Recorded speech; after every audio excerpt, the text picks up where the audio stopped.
Hey everybody, how you doing? I'm Mark. You guys know me. I'm Dr. Mark Staten, Associate Professor of Marketing and Director of the MBA program here at Western Washington University. And the MBA program and the Western Washington University Alumni Association are really, really excited to welcome you to today's webinar, The Characteristics of Great CEOs. This is the first one. You're the first people to do this. The first of our monthly webinar programs, which we are calling WWU MBA Thought Leaders. Today, our first thought leader is Dr. Robert Bender. He's got a PhD in industrial and organizational psychology and has worked with hundreds of companies over several decades on assessing candidates for C-suite level positions. In 2020, he decided to move to Fair Bellingham to be closer to his family. And since then has been working with our MBA students as a sort of a volunteer career coach. And our students love him. That's the best word to describe, is they come back all the time and just say, thank you so much for introducing me to Bob. And so he's been working with our MBA students and also has joined our advisory board in 2021. And so we're just honored to have Bob be our first thought leader in our webinar series. A little housekeeping before we dive in. All right. So thank you to everyone who's registered, pre-registered, and thank you for those of you who submitted questions when you did your registration.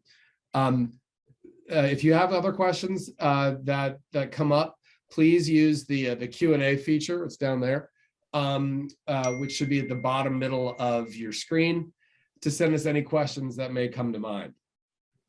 We'll be responding to those questions and the ones that were submitted earlier during the Q&A section, which will be the second half of the webinar. And we will do our best to try and answer all the questions that we can in the time that we have.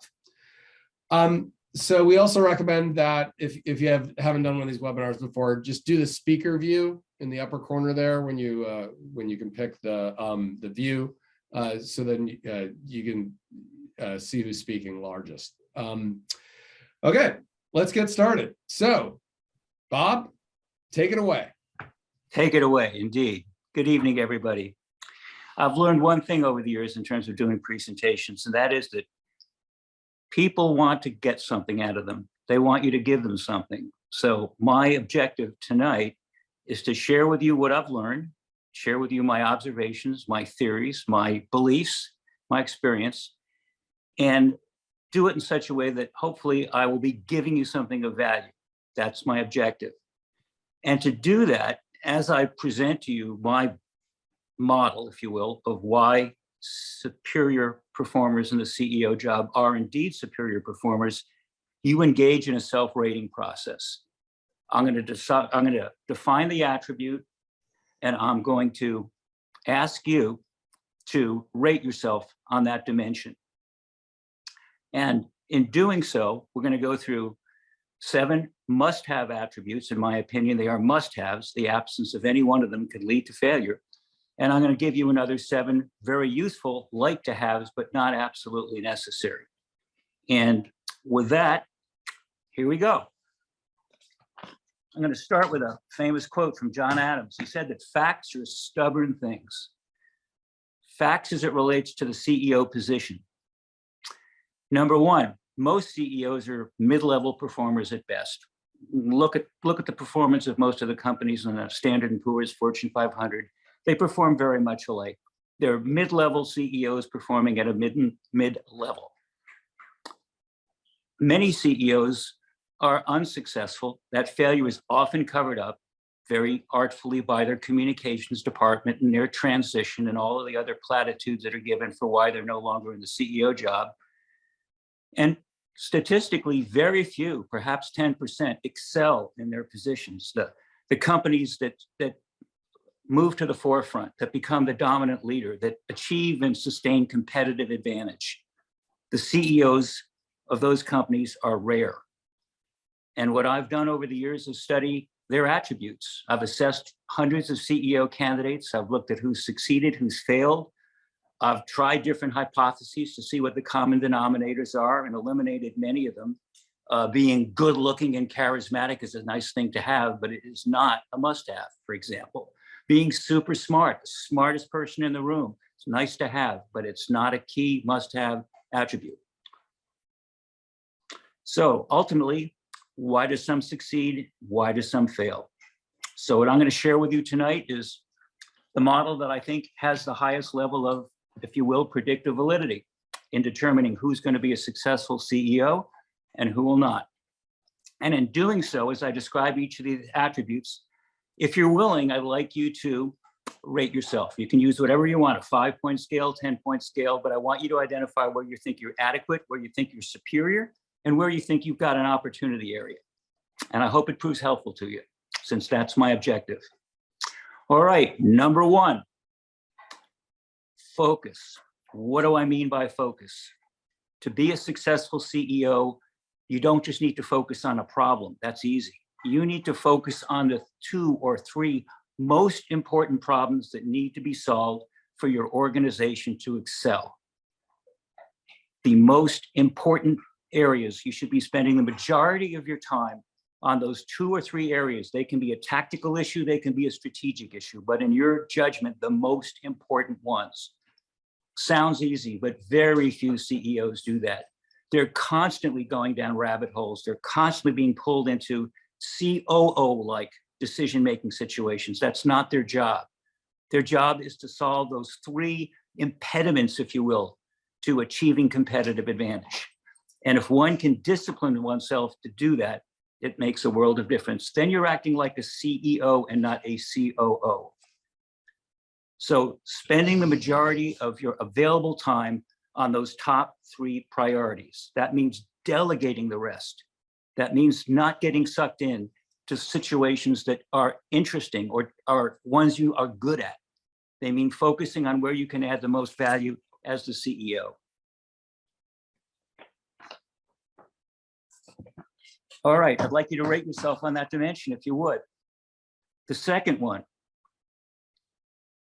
is the ability to think strategically about the business. Where do you need to be in 3 to 5 years? I mean, really think about it. That's your job. If you don't think about it, your competitors are, and they'll be there and you won't, because you weren't devoting resources to getting to where you need to be.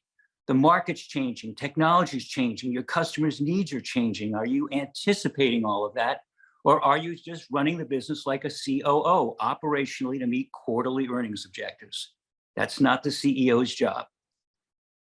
But to do that, you can't limit yourself to what you know about the market, about technology, about the customer base, about demographics. You need to reach out to resources. You need to talk to the smartest people you know. You need to constantly read, constantly evaluate what's out there that you need to know to be able to develop the most accurate picture you can of what you should be doing 3 to 5 years out. And once you figure that out, deploying the resources necessary to be moving in that direction. Again, most CEOs don't do that. It's a sideline. It's 10% of their time, maybe at most. It's an interesting dinner conversation, but that's not the way it should be to be successful. To be successful, your 3 to 5 year vision has to drive the company's resources, and it better be good, or else the company will fail and you will fail. You need to have that strategic perspective. Number 3, you need to be inspirational. I didn't say charismatic. I said inspirational. Introverts can inspire. They don't have to be extroverts to inspire. You don't have to be able to do an I have a dream speech to be inspirational. You can do it in a calm, low-key manner, but you need to inspire. You need to inspire your organization to focus on the key performance elements that will give you competitive advantage. And that focus needs to come from you. It can't come from the mid-level of management. It has to come from the top. You need to project a true passion for the story of your company, the future of your company, and for the work itself to make it happen. And again, this doesn't mean you have to be a rah-rah cheerleader. It doesn't mean you have to be a great motivational speaker, but it means you need to be inspirational. If you don't have that attribute, I don't believe you'll be successful. Number 4, I'm going to use the phrase customer focused, but I mean it far beyond what most people mean when they hear the words customer focused. I mean, you need to empathize with your customer. You need to identify with them. You need to view your company, its products, its services through the lens of your customer. And not just your customer now, but what are the issues for your customer? What's changing for your customer? What do they aspire to? What would they like to have that they don't currently have? How do they look at your competitive offering compared to those of the other companies that you compete with? Truly be, in a sense, an advocate for your customer as you decide how to deploy resources within your company to delight your customer. If you delight your customer, margins will take care of themselves. Your competitors will be at a disadvantage because you have delighted customers. Delighted customers generate loyalty. But again, you have to keep evolving because their needs, their wants, their demographics keep evolving as well. But a good, superior performing CEO needs to be truly customer focused, literally an advocate for them when decisions are being made. Something to think about. And again, I'd like you to rate yourself on that dimension. Number 5, comfortable. Very few people are comfortable with constructive conflict. If there's one thing that consistently brings CEOs down, it's avoidance of conflict. It's avoidance of having the tough conversations. It's the avoidance of terminating somebody that you can't get to perform at the level you need, or waiting too long to do so. I can't tell you how many conversations I have coaching CEOs where it's obvious, if only I had done this sooner. What they're really saying is, if only I had been more conflict accepting. So learning to be comfortable with constructive conflict, making other people uncomfortable for the right reasons, not to hurt them, but to help the organization and potentially to help them as well. So you need to be willing to provide timely and effective constructive feedback.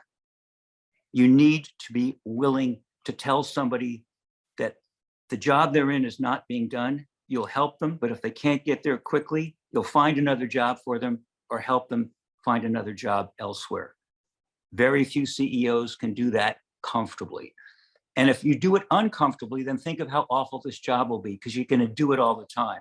You're going to be telling teams they need to do better. You're going to be having conflicts with your customers, your suppliers. You're going to be getting rid of your CFO, if that's the case. But all of those things involve conflict. So you need to become comfortable with conflict. Easier said than done, but attainable. I'd like you to rate yourself on that dimension. Next is decisiveness, being execution oriented. Thinking, analyzing, evaluating is great, but you need to act. Very few CEOs act too soon. They typically act too late because they wanted more data to mitigate risk beyond the point of diminishing returns.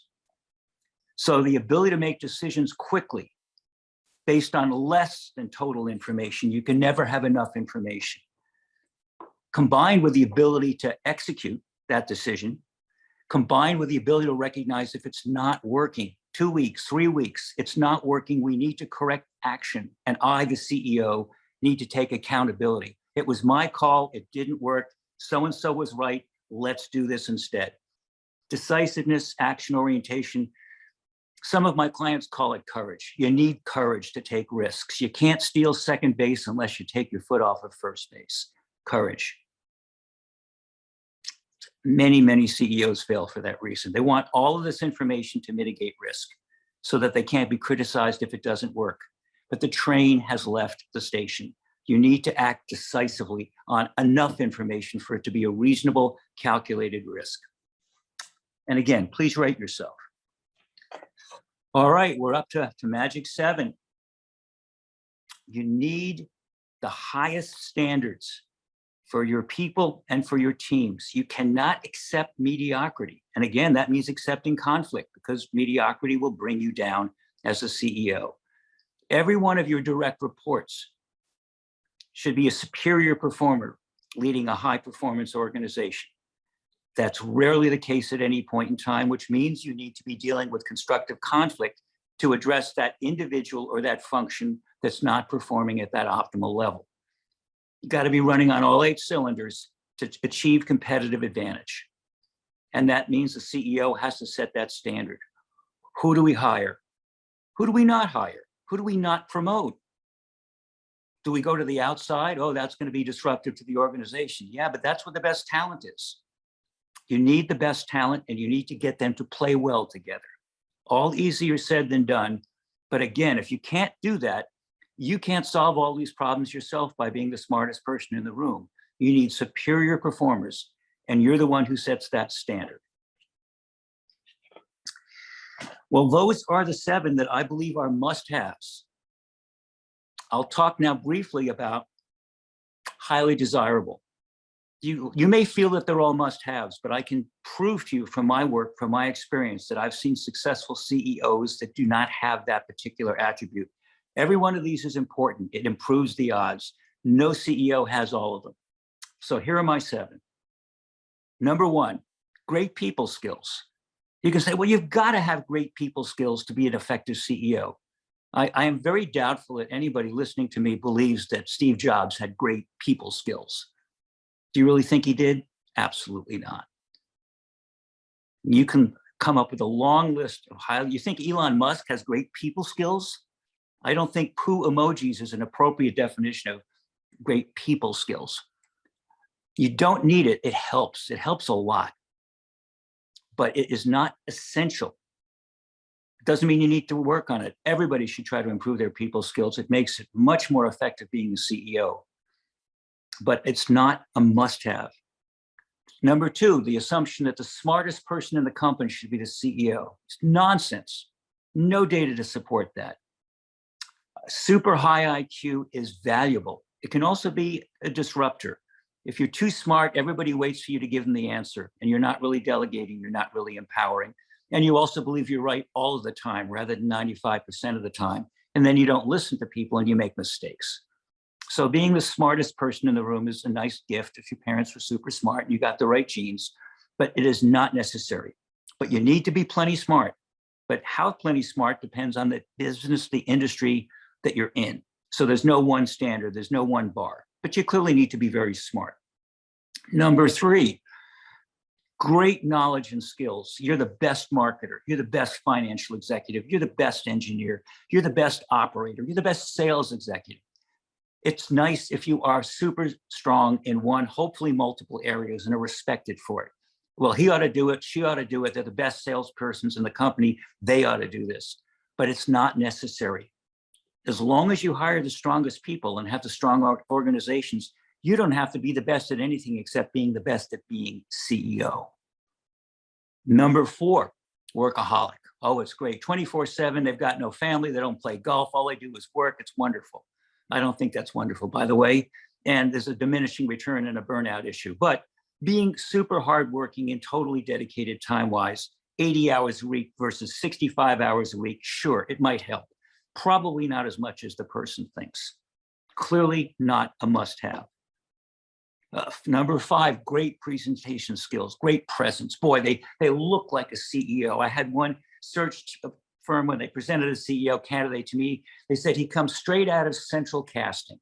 Great looking guy, tall, lots of presence, great voice. It was a complete failure. Why? He avoided conflict.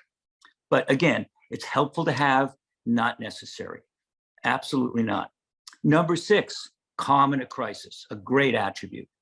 Everybody around you is panicking. Oh my God, so-and-so, we just lost a supplier. Our cargo ship sunk in the middle of the ocean. We've lost all our containers. What are we going to do? It's helpful. It's useful to be calm in a crisis. But there are lots of people who don't have that attribute who can still be highly successful as a CEO. And number 7, being a good listener, extremely important. It's amazing what you can learn if you listen more than you speak. I'd like to see that in any CEO candidate I evaluate. But again, it is not, in my opinion, a must-have.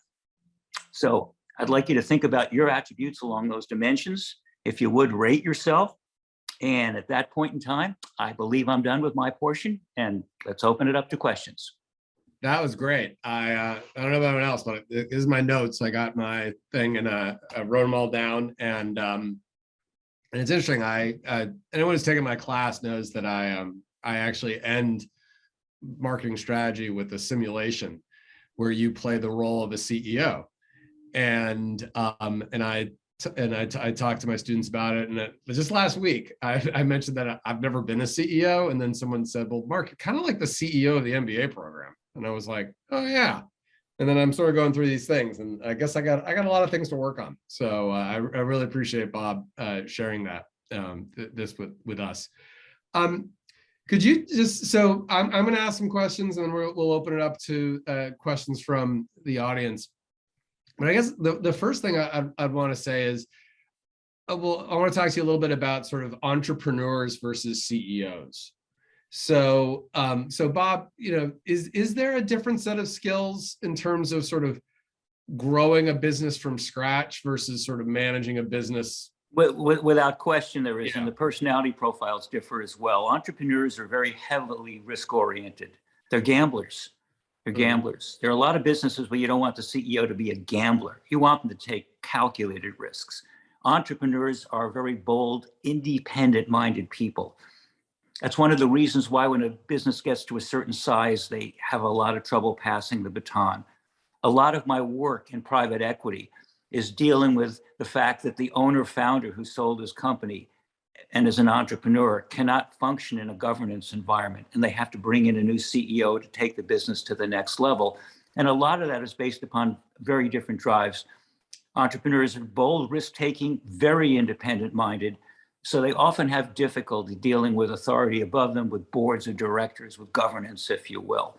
So one of the keys to entrepreneurs is to know when it's time to bring in professional managers and to let go of the reins. Mm-hmm. Most of them go kicking and screaming if they go at all. Yeah. Sort of this could be a whole nother topic whatsoever altogether, but you just brought up boards. What makes a good a member of a board of directors, would you say? Not being a token. Board members are loaded with tokens. The boards are very incestuous. I was a partner in a large human resource consulting firm, and one of the things we did was executive compensation, CEO, C-suite compensation. And one of the things that became very obvious to me presenting to boards is how incestuous they are. They all know one another. They all play golf together. They're the member of the same clubs, meaning I'll approve your salary increase and your bonuses and your stock options if you approve mine. It's one of the reasons why. So very few boards truly take governance seriously. They have directors and officers liability insurance. They're always concerned about their D&O insurance. And they are very rarely willing to take bold risks. An example. Boards typically approve CEO promotions in larger companies from within. There's plenty of talent, often more talent on the outside, but it's disruptive. They could be criticized for it. So the successor is the logical next person in line. And maybe it's a horse race between 2 or 3, but they're all within the company and they're all considered safe. Boards don't stand up to a CEO and say, this stock option proposal is ridiculous. You haven't earned it. I don't care what the consultants say about where we are. You haven't created enough value for the shareholders. You haven't done that. Very rarely. Conflict, aversion, go with the flow is endemic to boards. I've dealt with a few board members. They're typically somebody who's rich enough and independent-minded enough and knowledgeable enough to say, I don't care if all of you disagree with me. I'm not going to approve X, Y, and Z. I don't think they deserve it. It's the exception, not the rule. It's unfortunate. Governance from boards is just full of a kind of a race to the middle. That's really interesting. So one of the things I as the marketing strategy professor, I really appreciated number 4 about the customer focus. And so one of the things that I always just kind of figured that CEOs came out of marketing, but I don't know if the data supports that or that's just it depends on the industry. I've worked for General Mills. I've assessed multiple CEOs for General Mills over the course of 20 some years.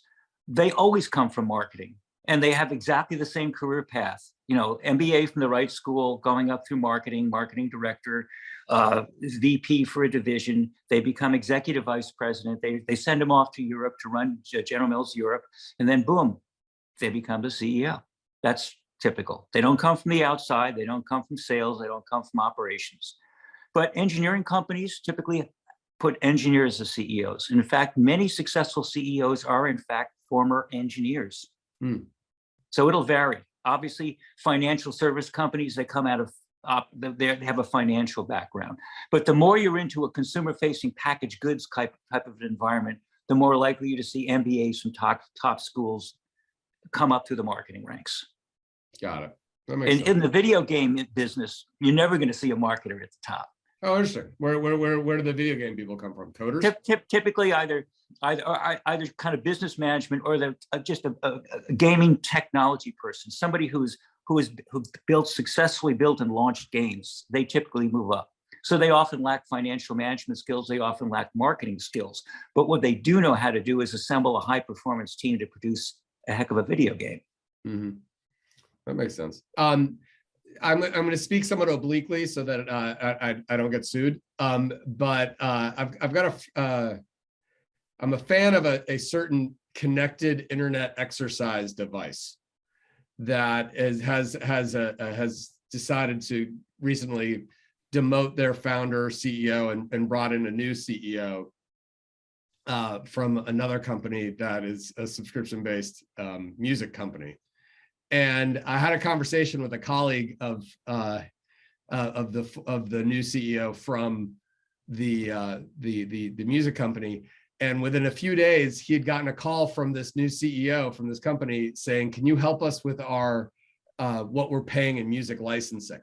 And I thought it was really interesting that this new CEO was able to sort of focus on one of the issues that they were having financially was what they were paying in their music licensing, and then he knew whom to ask about that. That goes to show. So I don't know if that example made any sense whatsoever, but I think it does sort of illustrate some of the things that you brought up. Well, good CEOs are constantly looking at those top three must-solve issues, and they're clearly that he saw that this music licensing was and the a big list issue. Changes. And as long as they keep asking questions and talking to other people, they realize unless we solve X, 2 years from now, we're going to be behind the power curve. Not next week. We're still hitting quarterly earnings numbers. We're fine. But they're saying, wait a minute, no, we've got to solve this problem. We know that two of our competitors are working on it. We got to get there first. Yeah. No, so what are we doing about it? The organization is not going to automatically do that because it doesn't produce quarterly earnings. And it also involves change and stress. So the CEO has to say, this is a key issue and we're going to stick to it until we're making real progress. And at that point, I'm delegating it to so-and-so and I'm putting something else on my list. Yeah. Another thing I thought that was really interesting that you brought up that I wanted you to sort of elaborate a little bit more is just sort of the difference between a great CEO and a great COO. And there's a big difference, and great COOs don't always make great CEOs. I assess a lot of COOs as candidates for the CEO job. COOs may have those attributes, but they don't have to have them to be highly successful. A COO does not have to be strategic. They have to be very executionally oriented, very conflict accepting, very high energy. It helps if they're inspirational. I think that's probably a must-have, but they don't have to have that 3 to 5 year time horizon. What are the things we need to be working on now to be competitive? X number of the CEO should be giving him or her directions as the COO to execute. That's why it's called a chief operating officer, not just chief strategic officer. No, that makes a lot of sense. Right. By the way, General Mills is highly successful with the model I articulated, so I have no problem with it. It works in that industry. I love Lucky Charms. Their margins are incredible. I mean, seriously, it's a very well-run business. I've always been an honor to work with them. Yeah, go ahead. Great. Cool. I'm going to open it up to some of the questions from the audience. So the first one is, what do you throughout history, there have been, throughout business history, there have been all these sort of CEO legends. Jack Welch. And when they leave the company, you suddenly sort of learn that, Correct.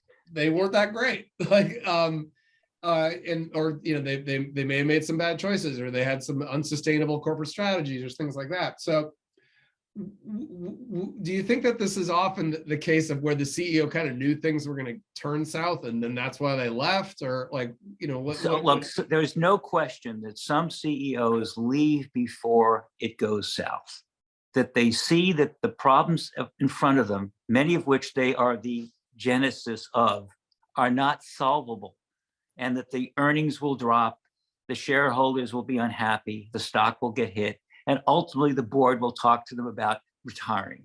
They typically leave.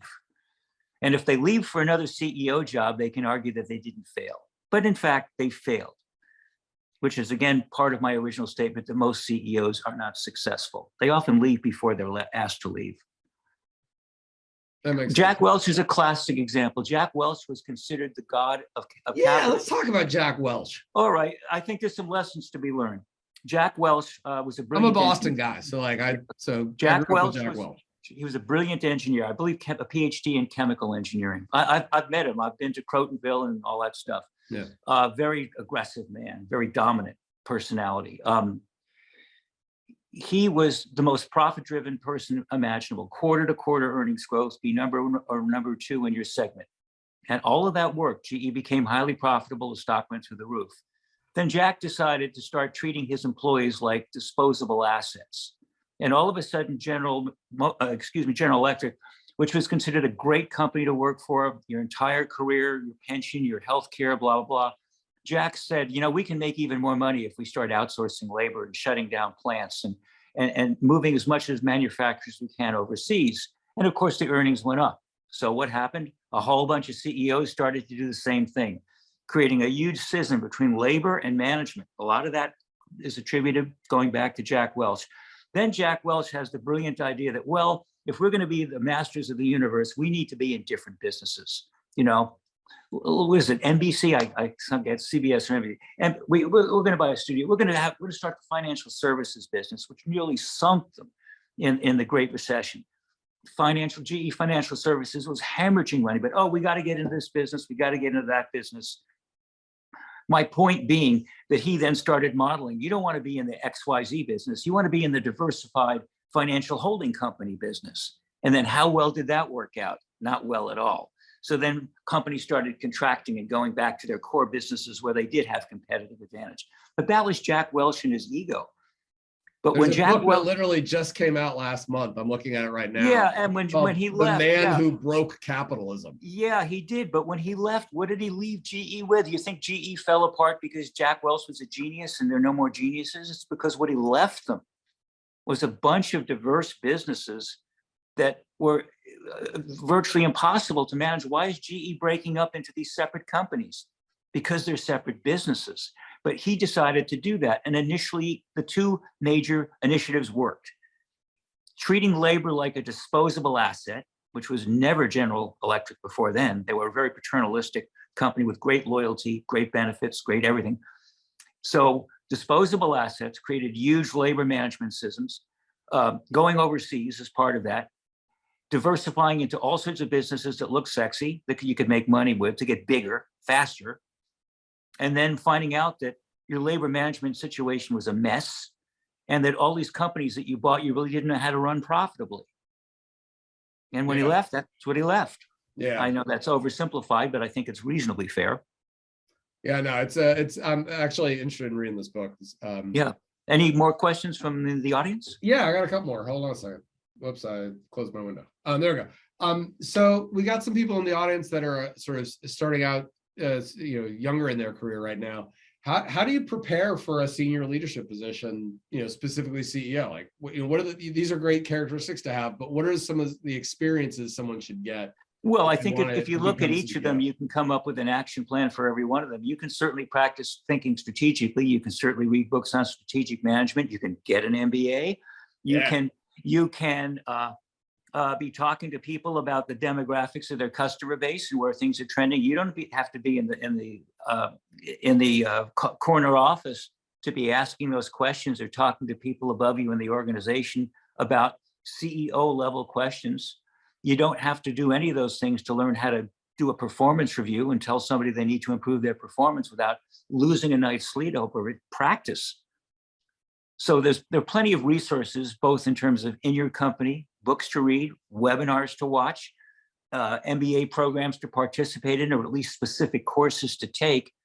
And you go down the list. If you really want to be a CEO, you've got to hone a set of skills that gives you a reasonable probability of success. Just calling yourself one or getting yourself promoted to one puts you at great risk of failure unless you've got these critical skills. That makes a lot of sense. All right, a couple more questions. So first, and we got some great questions in the Q&A. So if other people have some, please feel free to add. So what are the best what are the best techniques to align a large organization, and specifically in terms of getting everyone up to speed and bought in on a new strategic direction? Well, obviously the simple answer is communication, but how do you do it well? You've got to decide what you're best at. If you're best at giant, audience, PowerPoint, high charismatic type of presentation, great. Steve Jobs was great at that. He loved it. He just ate it up. And, this is what we're doing. And look at this great new product, or the great direction we're going in. Some CEOs are much better doing it in small groups, but the key is the message has to be uniform. It has to be justified, and it has to be committed to and communicated with passion. The CEO has to tell the story of the company. This is who we are, but this is where we need to go. And this is why we need to do the things we need to do to get there. And that needs to be communicated to every single employee in the company. Ideally, you want somebody on a shop floor to understand that their contribution to that overall vision is X. Could be quality, could be cost effectiveness, whatever. But every employee should know that our overall plan they're not going to articulate it this way necessarily, but our overall plan to achieve and sustain competitive advantage is X. And my department or my individual contribution to that is these things. And a CEO has to make sure that that's the message consistently throughout the organization. That makes sense. Okay, here's the one of our first questions from the Q&A. The first one is, do you add or adjust your top 7 in regards to companies running with union employee contracts? Excellent question. The answer is the weighting varies based upon such things as union employee contracts. Also, I deal with a number of unionized companies, and labor management relations vary dramatically. Union is an overarching statement, but the relationship has to be understood, how contentious it is. I do a lot of work in the airline industry. The labor management relationships in the airline industry are historically contentious. Pilots assume that senior management is ripping them all off. Senior management assumes that pilots are overpaid and lazy. You can name the airline. I work with a number of them. In fact, I work with Frontier, and Frontier right now is trying to acquire Spirit, and JetBlue is trying to acquire Spirit at the same time. Anyway, so yeah, it does matter. But the basic skills are the same, but the weighting of the relative importance can differ, and how you execute them varies dramatically, because you're dealing with a union, and then what kind of a union, what kind of a relationship. But also you can use those skills to build a better relationship, a less contentious relationship with a union. Transparency, participation, sharing of information. So the answer is yes, you do have to tailor it, but I still think they all matter. It makes a lot of sense. This is a really interesting question. So can you speak about the difficulty of setting performance-based pay? Ooh, that is quite a challenge, performance-based pay. Do you do it based on individuals? Do you do it based on teams? Do you do it based upon company performance being X% and then individual and group? I think you have to understand the culture. There's no one size fits all answer to that question. You have to ask yourself, what are you trying to achieve through pay? You don't want to take one step forward and find out the unintended consequences of taking 2 steps backwards. So what I'm saying is it's a very powerful tool that can work for you or it can work against you. So the more you understand it, the more you come up with multiple hypotheses and share with your team. Let's talk about the 3 or 4 ways we could do this. Do we want to have variable pay? What do we define as variable pay? What percentage of base? Do we want to base it on individual performance, on department performance, on company performance? Do we want a mix of all of them? Do we want to look at best practices? Let's look at other companies in our industry and talk about their HR folks and their head of comp. They often are willing to share. What have you tried? What have you done? What would you not do again? Sales compensation, same thing. So it's very fluid. What I'm saying is it's a powerful tool and it needs a lot of thought. And you need to understand if you've made a mistake. If you're looking at disgruntled employees and turnover and a lot of complaints about your new comp plan, you need to change it rather than say, hey, we're in charge. This is the way it's going to be. Take it or leave it. I know that's not a fully adequate response, but it's complicated, it's fluid, but it's a problem that needs to be solved. You need at least a reasonably decent reward management system, or else people will be disincentivized to make up a word. And that's not what you want. Mm-hmm. But just throwing money at people is not going to solve these problems. Got it. There's a really good question from a person who is in a vice president role and sees himself potentially moving up the ranks into a president or CEO role. I'm constantly struggling with your number 6, decisiveness within our company. I feel we do not use instinct and move fast enough, and too often are asked multiple times for another ROI presentation. Correct. Which is those like, all risk aversion. As he says, is internal CYA. Yeah, that's what it is. Yeah. What are your suggestions / guidance to bring intentional change towards moving faster? I think without a CEO who's committed to that, it's going to be damn near impossible, because you're going to constantly bump up against, we need more data, the board needs another presentation, what about this, what about that? And as a result, the default setting is to make too little of a decision too late. If it's bad enough, I would look to change companies, frankly.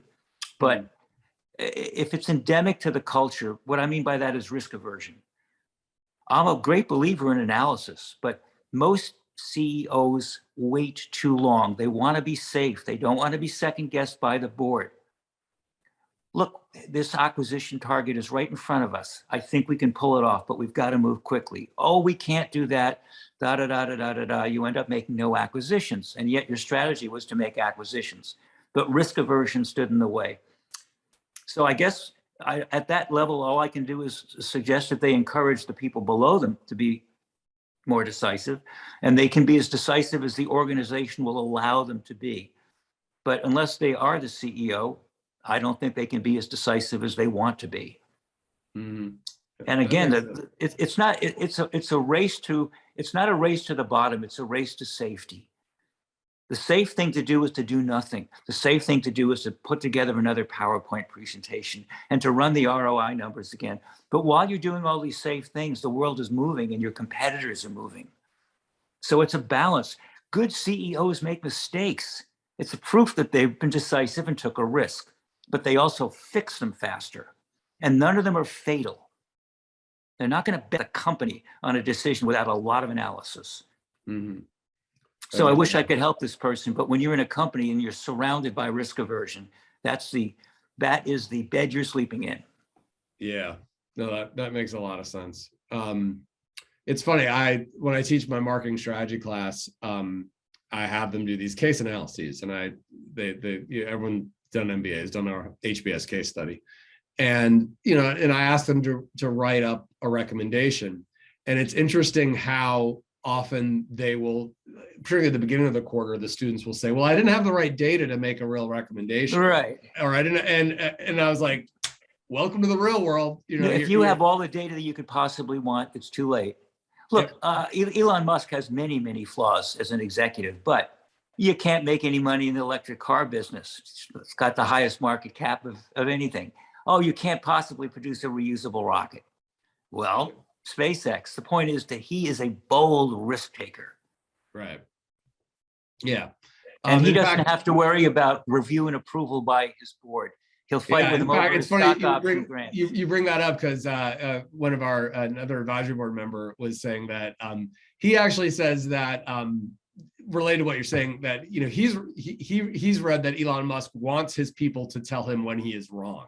Yes. So when you were characterizing him as a person who doesn't listen as great, someone else is arguing that he actually Right, because he's so smart and because he's been so successful, he assumes he's right by definition. So it's very hard. It's critical when you have that much gift to surround yourself with people who tell you things you don't want to hear. Mm-hmm. If the only thing a CEO is hearing is the echo of his voice and seeing his face in the mirror, eventually, unless he's truly brilliant and lucky, he or she is going to fail. Somebody has to say, you're making a mistake. Mm-hmm. And why do you say that? As what they typically say is, no, you don't understand. Right. As compared to, tell me why. Yeah. Good CEOs constantly listen. They constantly listen. Again, that's not a must-have, but it's very desirable. They don't speak up in the meeting because everybody's going to want to know what they think and then get on the bandwagon. What they do, if they're really good, is raise the topic, don't hint at what you believe, and motivate people to engage in constructive conflict around you, and then start honing in on the better ideas and getting them focused on the better ideas. And you don't tip your hand. Very few CEOs can do that. And most of them broadcast what they want to do right away. And then the meeting is a joke. It's not a meeting. Yeah, that makes sense. I've participated in a number of those. Yeah, no, I think we have to. This is an interesting question about sort of this new job market and this sort of the organization post the Great Resignation, post COVID, all that stuff. And so a lot of businesses involve a lot of dispersed people not at the office anymore. For sure. And so in your work with CEOs, what are some of the leadership challenges that you've seen in this more remote workplace, and how have they overcome them? They haven't overcome them. They're struggling with them. Everybody's struggling with them. My son's company has 350 employees. He was the CEO. They're constantly dealing with it. People are turning down jobs because they want them in the office 3 days a week. Who would have thought that 5 years ago? Right. They're literally refusing. Hey, I want to work from home. Maybe 2 days a month I'll give you, but that's it. Yeah, so I don't have an answer. It's a real challenge. The whole power dynamic has changed because of supply and demand of labor, and the fact that people have, in many cases, become very comfortable with remote work. And at the same time, productivity is enhanced if people interact face-to-face. There's plenty of research on that. So the organization has to struggle. If you force them into a model they won't accept, you can't hire them or they'll leave. But if you let everybody work remotely and you're competing with companies that have people spending more time together collaborating in an office, you're giving up an element of competitive advantage. So it's a balance. And one of the things in my son's company is they have offices in Vancouver, Toronto, Montreal, Silicon Valley, and LA. They have different rules for those different locations based upon the norm for that particular labor market. Oh, sure. But they struggle with it. There's no simple answer. Yeah. But you can't give up. You don't want to give up competitive advantage without kicking and screaming. And if you know that getting people together to collaborate is helpful, figuring out the most effective way of doing that. It doesn't mean 5 days a week, take it or leave it, or you're out of here. I think that's what Elon Musk told his employees, right? We've assumed you resign. If you don't show up in the office every day, I believe he said that out. We assume you resign. That's somewhat draconian. That will not serve him well. Mm-hmm. But yeah, it's a delicate balance. I don't have the answer. And every CEO I know is struggling with the same thing. Got it. So this has been great. We're coming up to the end of the hour, and really appreciate all the. We got one more question. Here we go. I need to leave. Oh, someone just said, really appreciated being here. So thank you for being here. You're welcome. Let's just say wrap it up. So I want to thank Bob. I want to thank Bob from all of us at Western Washington University and the MBA program. We really want to thank you for joining us today. You're a great resource, and And I'm just excited to sort of share you with the MBA, the Western community at large. We also want to thank the WWU Alumni Association for their partnership. They've sort of helped us with the promotion and the management of this. And we'd like to thank all of you for choosing to support the MBA program by being a part of this webinar today. Our next webinar is scheduled for July 20th at 7 p.m. Like I said, we're going to be doing these the third Wednesday of every month here on out. So, and it's the next one is July 20th at 7 p.m. with equity and inclusion consultant, Dr. Sue Gunther Schlesinger. We hope you can make it.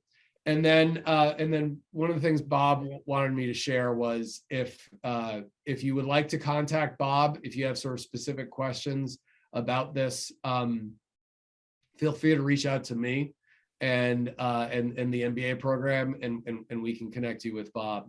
Is that sort of the way? That's perfect. That's okay. Perfect. And then last but not least, we've been recording this. So if you want to look at it later, we're going to send all of you a link to the recording. We're also going to post it on our WWU MBA website so that you can refer to it later, share it with your friends, your family, like all the people who would want to learn great characteristics of great CEOs. So thanks again, Bob. Thank you for your time, and everyone have a great day and have a great summer. Take care. All right. Thank you. Hope it proved helpful. Take care.